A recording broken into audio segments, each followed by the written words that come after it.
El 7 de octubre de 1571, frente al Golfo de Lepanto, cristianos y musulmanes se enfrentan por el dominio del Mediterráneo. Durante 4 horas, más de 60.000 hombres se enfrentan en una de las batallas navales más grandes de la historia.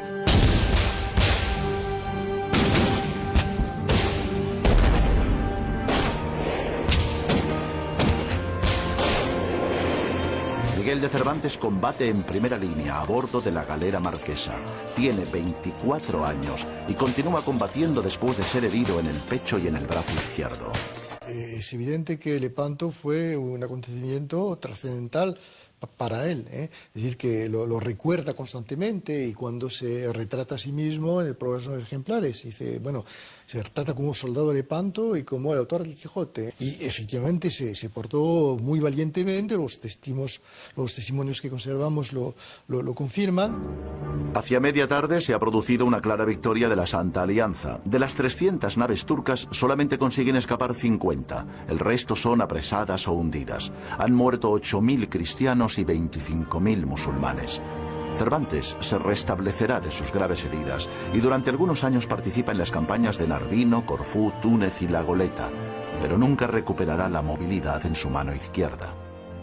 Después de Lepanto es un hombre herido, un hombre que se recupera de sus heridas y que luego, claro, en las demás ocasiones en que se encuentra no pudo estar, digamos, en primera línea. Entonces es una vida quizá que ya no corresponde a sus aspiraciones.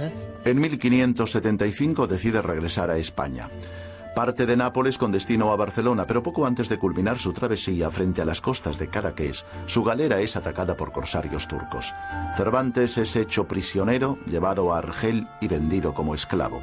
Su amo pide un rescate de 500 escudos, una cantidad que supera en mucho las posibilidades económicas de su familia. Le esperan 5 años y medio de esclavitud. Este periodo de cautiverio marcará su vida y también su obra.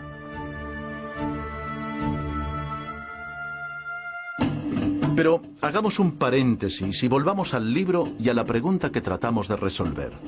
¿Por qué Don Quijote sigue vigente? El Quijote es una historia protagonizada por un hidalgo. Pero, ¿qué es un hidalgo?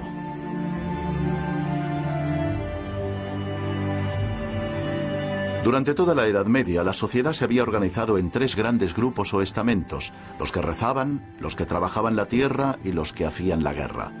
Pero en el siglo XV, con la toma de Granada por los reyes católicos, la península ibérica comienza un período de paz. Lo que pasa es que en España hay una importancia numérica de los hidalgos que es el resultado de la Reconquista. Entonces se multiplican estos hidalgos y viene un momento en que su función guerrera ya no se justifica como podía justificarse antes.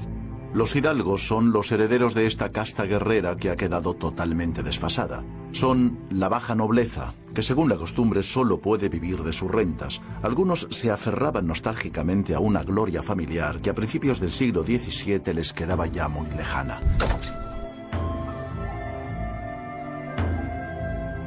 Alonso Quijano, el viejo hidalgo, es un exponente de este estamento social desubicado. Y así, cuando enloquece, rescata la vieja armadura de su bisabuelo, se transforma en Don Quijote de la Mancha y decide salir al camino con el firme propósito de cambiar un mundo que no le gusta y no quiere o no puede comprender.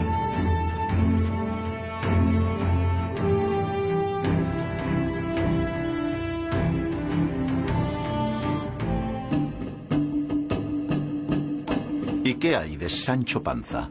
¿Qué es? ¿Qué representa en esta historia?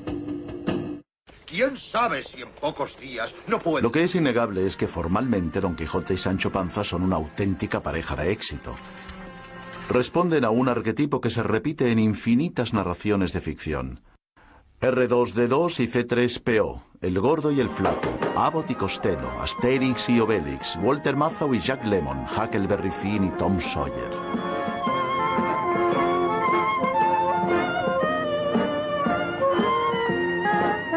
Si uno es rechoncho, el otro es espigado. Si uno es osado y audaz, el otro es conservador y algo miedoso. Si uno es culto, el otro es práctico. Si uno es pasional y desenfadado, el otro es reflexivo y formal. Hoy en día nos parece algo normal, casi evidente, pero se trata de una combinación que ha funcionado a lo largo de los siglos y que se difunde y populariza por primera vez con Don Quijote y Sancho Panza. Der Weltfremde, der edle Ritter, der gegen Windmühlen kämpft, der sich dauernd Dinge erträumt und sie auch in der Realität sieht. Der Phantast, der Herr und der bodennahe Diener, nicht der weltkluge Diener als Paar. Das ist eine Paarung, die wir auch in unserer Wirklichkeit immer wieder sehen. Diese Art von Konfrontation und von Paarung, die einen bleibenden Realitätsbezug hat bei wechselnden Zeiten. De la visió ideal i la visió realista dels esdeveniments i del paisatge i del món de la Manxa, on no passa res. Però aquestes parelles són molt freqüents en literatura. Conan Doyle lo recrea en sus personajes de Sherlock Holmes y el Dr. Watson, Dickens en Pickwick y Tolkien en los hobbits Frodo y Sam. Dos personajes que se complementan, que contrastan ofreciendo puntos de vista diferentes sobre cada episodio o aventura. Mr. Holmes? What? This morning. Allow me to congratulate you on a brilliant bit of deduction. Dos personajes que discuten y conversan agilizando la narración, que se pelean y se reconcilian, que evolucionan, influenciándose mutuamente. Ya verás, Sancho, cuando venga a la luz la historia de los portentosos hechos que estamos a punto de protagonizar. ¿Y de comer qué? Un alimento espiritual. ¡Joder! Será la edad de oro, donde saldrán a la luz famosas hazañas dignas de tallarse en bronce. Ahí se trata de dos amigos. Ahí se han encontrado en lo mejor donde dos seres humanos pueden encontrar, ¿quién? En el respeto mutuo, en la comprensión mutua y en esa capacidad de decir, pues aquí tengo ahora un amigo. A mi la relació que més m'interessa i que més em commou és que és una relació d'amistat.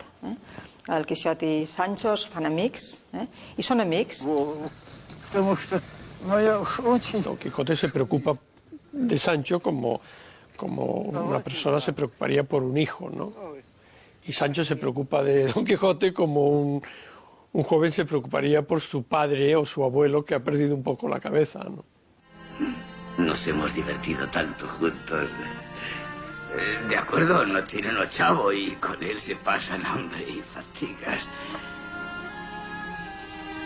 Pero es el único señor con el que me he topado en toda mi perra vida. Dicen que está loco. Pero loco o santo quizás sea lo mismo.